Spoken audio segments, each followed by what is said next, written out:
The movie is set in 1920, India, Adilabad Forest. Governor Scott Buxton and his wife Catherine, accompanied by a detachment of British soldiers, visit a jungle settlement inhabited by members of the Gond tribe. While the colonizer hunts in the jungle, Catherine listens to the singing of a little girl named Mally. Singing the song, Mally puts a beautiful pattern on the Englishwoman's hand. After a while, the hunters return from the woods. Catherine shows her husband the drawing on her hand and says she would like to see this little girl on her mantelpiece. At Scott's nod, his assistant Edward tosses 2 coins at the girl's mother's feet. The British man says that the money is payment for Mally's singing.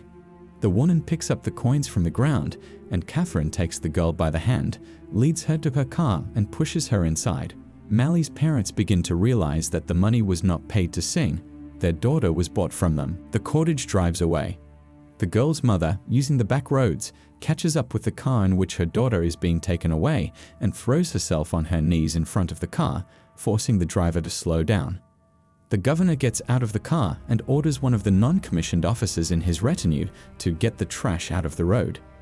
The sergeant puts a gun to the woman's temple, but Scott stops him, saying that the price of a bullet is higher than the woman's life, and orders him to find another way. The sergeant finds a thick bow on the side of the road, approaches Mally's mother, and stabs her in the temple. The woman falls dead to the ground. The British drive away, and the Gondars stare in horror at the bloodied head of their co-villager. A suburb of Delhi, a huge crowd of Indians surrounds a small fortified post of the British colonial army. The angry men swing the chain-link fence, protesting the arrest of an Indian liberation fighter. The chief of the post calls headquarters and asks for reinforcements, but is told that help will not arrive until 7 hours later. One of the revolutionaries throws a boulder, which flies into the premises of the post and hits the portrait of the king. The chief of the post orders his subordinates to catch the criminal from the crowd and bring him here. Rama Raju, a local cop, takes on the task. He jumps over a fence more than 4 meters high and rushes into the crowd with a truncheon in his hands. The rioters pounce Rama, throwing to the ground and beating him. Rama gets up and continues to stubbornly pursue his goal. He catches up with the rioter, drags him to the post, and takes him to his commander. The mutiny is put down. The unit commander informs his subordinates of the names of 3 officers who have been promoted to the rank of special officer for distinguished service. All 3 are British. Rama goes to his house and punches the punching bag until it bursts and sand starts to fall out of it. Then he lets out a cry of powerless rage. A representative of the Nizam of Hyderabad comes to Edward and delivers a message to him, as Scott himself has gone to Great Britain. The governor and his wife have kidnapped a little girl from the Gond tribe. He compares this tribe to a flock of sheep that have their own pastor looking after them. And if a lamb goes missing from the flock, the pastor will go to the ends of the earth for it. And when he finds the stolen lamb in the jaws of the tiger, he will knock out the tiger's teeth and take the lamb from him. Then he asks him to tell the governor that the pastor has already gone in search of Mally and that his name is Komaram Beam. The chief of police, in the presence of Edward and Catherine, orders his officers to find Beam, about whom there is no information. One of the officers says that he can do it and that he is the only person who can accomplish such a difficult task. The jungle on the outskirts of Delhi. Beam's helpers, Lakshu and Junga, prepare a trap for a large predator.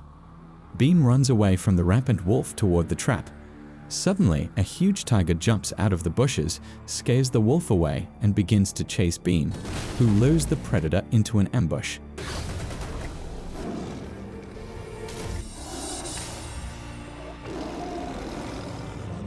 The beast tries to break free, but the nimble and strong Beam fights the tiger and neutralizes him.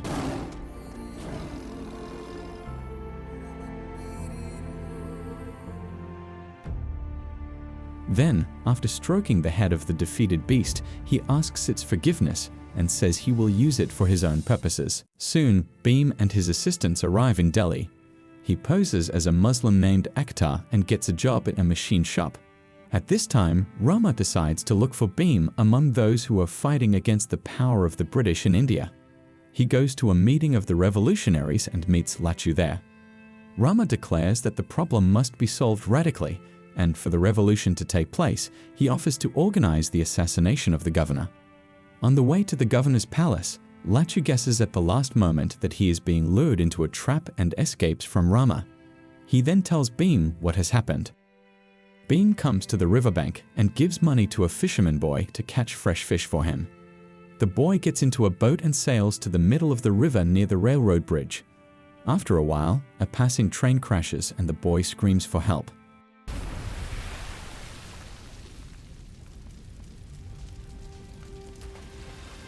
Luckily, he is seen by Bhim and Rama, who appears on the bridge.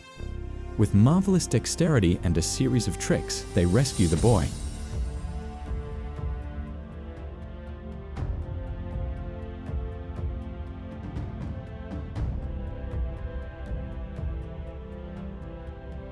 The feat they accomplish brings the brave men closer together. They become friends, but since Rama is in civilian clothes, Bhim has no idea that his friend is a police officer. Later, Rama helps Bhim meet Scott's niece named Jennifer, from whom he finds out that Mali is in the governor's palace.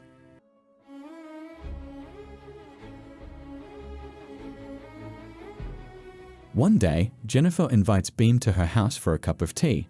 She takes him to the governor's palace, where Bhim finds Mali sitting behind bars and promises to free her soon.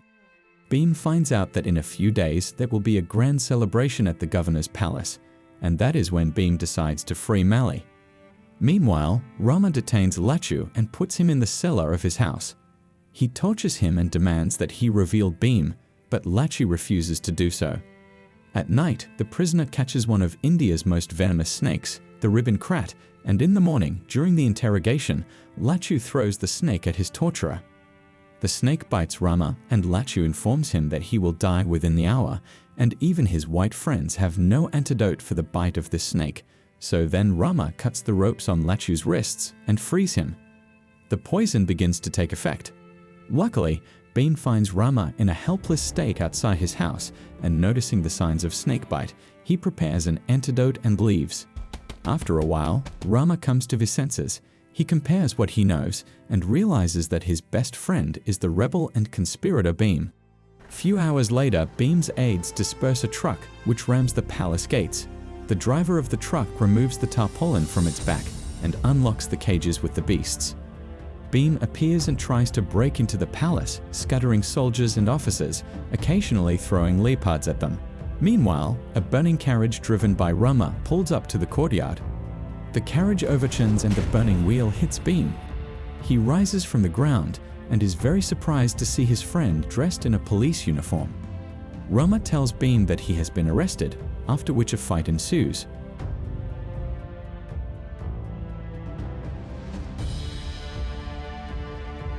Rama demands that Bhim surrender or else Mali will suffer, and Bhim is forced to comply. For catching the criminal, Rama is ceremoniously promoted to special officer. Rama recalls training with a wooden rifle under the guidance of his father, Commander Venkat. He wouldn't let them shoot real bullets and once told a story about the cost of a bullet, about how Governor Scott once ordered the execution of one of the villagers, saving a bullet and finding another way to kill a rebel. After the execution, Venkat defected and returned to the village. In the morning, Venkat discovers that his son Rama has been secretly firing a rifle during the night. He wants to punish his son, but a girl named Sita intervenes and shows him the target the boy was shooting at. One day, British soldiers burst into the village and demand that Venkat surrender. In the firefight, Venkat is wounded and asks his son to shoot in his place. Rama destroys one soldier after another, and the British are forced to retreat. Venkat takes a promise from his son that he will make sure every villager gets a rifle and drive the British out. The wounded Venkat is surrounded by British soldiers, but Rama shoots the dynamite sticks on his father's belt and the explosion occurs. Sometime later, Rama writes a letter to Sita. He informs her that he is now serving in an armory and that he will soon be assigned to deliver a shipment of weapons to an area of the country. After a severe beating, Scott orders Bhim's execution 2 days later.